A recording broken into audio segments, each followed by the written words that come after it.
The soles of Elena Madu's shoes flapped as she ran toward the bus stop, cradling her resume like it was a golden ticket. She was 26, tired, and far too familiar with rejection. A crumpled blue shirt, her only formal attire, hugged her like a desperate promise. Today, she had a shot, a job interview at one of the biggest real estate firms in Lagos, Wexford & Cole. She'd spent the last of her borrowed cash printing her credentials at a cyber cafe, where the printer jammed every 10 minutes. But even with her documents slightly smudged and her blouse smelling faintly of kerosene, she carried herself with a hope only desperation could sharpen. This was her moment, or so she thought. She was half a block from the company building when she saw him. An old man lay collapsed on the sidewalk near a closed pharmacy, his body twitching in distress. No one stopped, not one person. She hesitated. Her interview was in 7 minutes. Her dream versus his life. Trembling, Elena dropped her documents to the ground and rushed toward the stranger. "Sir? Sir, can you hear me?" His breathing was shallow, his skin cold. He tried to speak, but the words failed him. The only thing he managed was to shove a weather-brown notebook into her hand before passing out.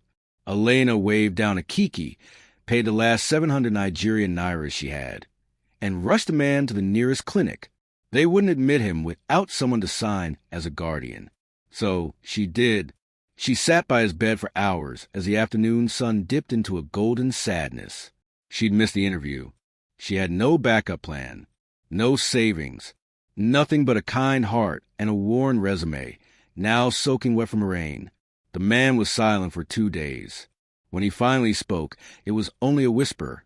"Thank you, Elena." She stared at him. "How do you know my name?" He smiled faintly. "It's on your resume. You dropped it." Her eyes welled up. "I lost the interview. It was the only chance I had." "Sometimes," he said, "we must fail to find what we're really meant for." She didn't understand what he meant. Not yet. The next morning, he was gone. Discharged. No forwarding address. No explanation. Only the brown notebook he'd handed her remained. Inside it, blueprints, real estate sketches, and scribbled words like acquisition funding and legacy plan. And one final note. "People who see value in others when the world sees none, those are the ones I want in my company." The name at the bottom? Chuka Wexford, as in Wexford & Cole. The man she'd helped wasn't just anybody. He was the CEO. Elena returned home late that night. No job, no money, and no answers. Her cousin, Uche, sat on their threadbare couch, shaking his head in disappointment. "You skipped the interview? For some stranger?" "He could have died," Elena said quietly. Uche scoffed. "And what about your life? You think that man's going to come back and offer you a second chance? This is Lagos, Elena. Kindness doesn't pay rent." He wasn't trying to be cruel. He was just tired. So was she. And in the silence that followed, Elena finally allowed herself to cry. For the next 2 weeks, Elena applied everywhere. Restaurants, banks, laundries, anything, but it was like something had shifted. Like the universe was punishing her for choosing someone else over herself. She sent 30 CVs. Got 2 callbacks. Both were scams. Every night, she stared at the brown notebook Chuka Wexford had left behind, wondering if it had all been some strange dream. And then one morning, something inside her snapped. "I'm done waiting," she whispered. With just 200 Nigerian nairas in her pocket, Elena dressed in the same blue shirt, now faded beyond recognition, and walked, yes, walked, from Iketon to Victoria Island, nearly 3 hours on foot. She marched straight to the glass skyscraper of Wexford & Cole. At the lobby, she told the receptionist she had missed an interview and wanted to plead her case. The receptionist didn't even look up. "Sorry, HR doesn't take walk-ins." "I saved his life," Elena said softly. The woman blinked. "Whose life?" "Mr. Chuka Wexford." There was a pause, then a chuckle. "You and 50 other hustlers claim that every week. Please leave before I call security." Elena didn't argue. She just turned and walked out. She sat at a nearby food vendor stall and ordered a sachet of water. That's all she could afford. As she sat quietly, wiping the dust from her feet, a shiny black Mercedes pulled up The driver stepped out, scanned the crowd, and then locked eyes with her. Elena Madu? She looked up, startled. Yes. Please come with me. The car took her to a private estate. Palatial, intimidating, silent. The driver led her to a room filled with architectural models and real estate renderings. A woman sat behind the desk. Elegant, stern, impossibly powerful. My name is Zara Cole, co-founder of Wexford & Cole. Elena swallowed hard. Why am I here? Zara stared at her for a moment. Because Chuka told me about you. Her breath caught. He did? Yes. Said you were one of the only people in Lagos who still knew how to care about others. Elena's heart lifted, only to be dashed seconds later. But you missed your interview, Zara continued. And this company doesn't run on fairy tales. We run on results. Zara slid a folder across the desk. Inside is a list of 10 abandoned properties in Makoko. If you want a job, I want proposals, development plans, risk assessments, community impact outlines. You have 3 days. Elena blinked. But I don't have experience. 3 days. No internet. No fancy laptop. No assistance. Just a borrowed phone, public libraries, and the will of someone who had nothing to lose. Elena worked through the nights, skipping meals, losing sleep, sketching plans by candlelight on the back of her cousin's old college notebooks. On the final day, Elena was late. She sprinted into the estate barefoot. Her shoes had given out during her 3rd Danfo ride. Zara stood at the door, arms crossed. You're late. I know.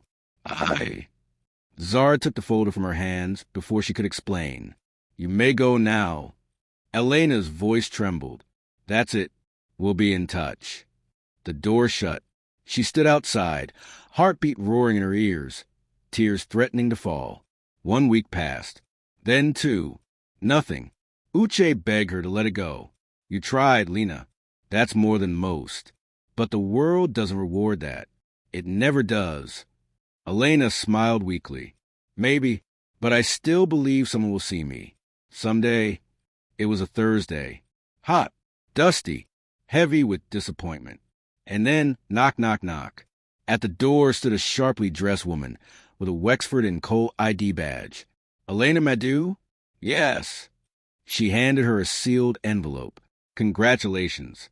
Mr. Wexford would like to meet you, personally. Elena froze. I thought he vanished. The woman smiled. He was watching, the whole time. She was driven again, this time not to the estate, but to a small rooftop office above the city. Chuka sat there, alive, well, and smiling. You didn't just help me, Elena, he said. You helped me see what this company had forgotten.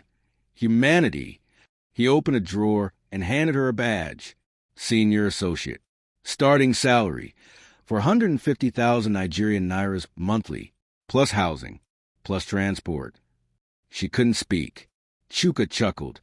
Sometimes missing the interview is exactly how you get the job. Elena stepped into the Wexford & Cole headquarters in a new pair of shoes and a blazer 2 sizes too big. Borrowed from her cousin. The office was a hive of activity. Glass walls glinting like secrets in the sunlight. Her badge, senior associate, hung awkwardly around her neck. But no one welcomed her. Instead, side eyes and low whispers followed. Her down every hallway. That's the girl who skipped the interview. She just got dropped in by Chuka. She probably saved his cat or something. She tried to ignore it, but it stung. On her way to the strategy floor, she stepped into the executive elevator by mistake. A woman in a navy pantsuit, hair slicked back like ice, raised an eyebrow. You must be lost. I'm going to strategy, floor 18. The woman smirked. That elevator's for partners. Try not to wander too high. Darling, people fall. Elena backed out, cheeks burning. That was Camille Dyke, the firm's most ambitious VP, and, as she'd soon find out, its most dangerous. Later that evening, Elena stayed late, redrafting a proposal. An elderly janitor passed by, humming softly. He paused at her desk. They don't like newcomers who skip the ladder, he said quietly. She looked up. I didn't skip. I just took a different path. He chuckled. Doesn't matter. To them, you didn't pay the price. What price? He didn't answer, just wheeled his cart away. 3 weeks in, Elena was assigned a joint presentation with 2 other associates, both with MBAs and family names that opened doors. She poured her soul into the project, burned midnight oil, ran the numbers, refined the vision. But when it came time to present, the files were corrupted, slides missing, numbers scrambled. Her name wasn't even on the credits. The partners in the room exchanged glances, and Camille smiled. Unfortunate. Seems Miss Madu wasn't ready after all. Elena left the boardroom, humiliated. She found an empty stairwell and sank to the floor. She wanted to scream, cry, quit, but her phone buzzed. Message from Chuka Wexford. Failing publicly doesn't mean you're finished. They did the same to me. Stand back up. She stared at the screen for a long time, then stood up. One night, while helping an older analyst search for a missing folder, Elena stumbled across a drive labeled Project K, Confidential. Curious, she opened it. Blueprints, eviction orders, bribes to local officials. A secret plan to demolish entire low-income communities for a luxury waterfront project, all stamped Wexford and Cole. Her blood turned to ice. But what stunned her most wasn't the content. It was a signature on the last page. Camille Dyke. She tried to tell Chuka, but he wasn't answering emails. Rumor had it he was battling an illness, and that Camille was already circling his position like a hawk. Elena stood alone, and the file she'd found? Gone the next day. Camille summoned her. You're clever, Elena. Too clever for your own good. Elena sat still. Camille leaned in. This project, K, is already in motion.